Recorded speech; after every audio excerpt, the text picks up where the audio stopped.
থাইল্যান্ডের ব্যাংককের rising stars নারী Asia কাপে যেন আগুন ছড়াচ্ছে বাংলাদেশ এ দল। একের পর এক দাপটে পারফরমেন্সে প্রতিপক্ষদের উড়িয়ে দিচ্ছে ফাতেমা খাতুনের দল। গ্রুপের শেষ ম্যাচে মালয়েশিয়া এ নারী দলকে 90 রানের বিশাল ব্যবধানে হারিয়ে টানা 3 জয়ে সেমিফাইনালে উঠেছে টাইগার্সরা, তাও গ্রুপ চ্যাম্পিয়ন হয়ে।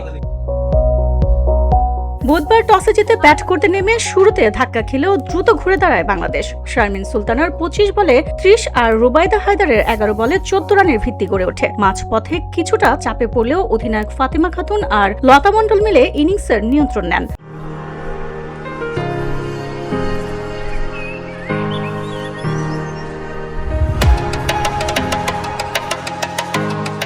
লতা মণ্ডল খেলেন দুর্দান্ত 44 বলে 48 রানের ঝলমলে ইনিংস। 4টি বাউন্ডারিতে অলৌকিক করেন মাঠ। শেষ দিকে সাদিয়া আক্তারের 11 বলে 19 রানের ঝড়ো ক্যামিওতে নির্ধারিত 20 ওভারের 7 উইকেটে 151 রানের শক্ত ভিত দাঁড় করায় বাংলাদেশ।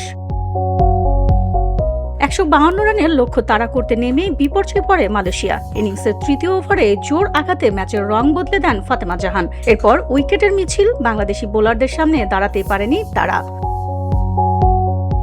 মাত্র 61 রানেই থামে মালয়েশিয়ার ইনিংস। দলের হয়ে কেবল নূর আরিয়ান্না 2 অঙ্কে পৌঁছাতে পেরেছে, বাকিরা ছিলেন পুরোপুরি নিষ্প্রভ। বল হাতে ফাতেমা জাহান 4 ওভারে মাত্র 10 রান দিয়ে 3 উইকেট তুলে নিয়ে ম্যাচের নায়িকা। শরীফা খাতুন নেন 1 উইকেট আর লতা মণ্ডল 2 রান দিয়ে শিকার করেন একটি। টানা 3 জয়ে 6 পয়েন্ট নিয়ে এই গ্রুপের শীর্ষে Bangladesh.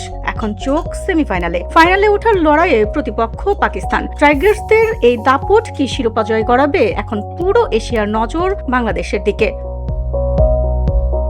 VOD Bangla news desk.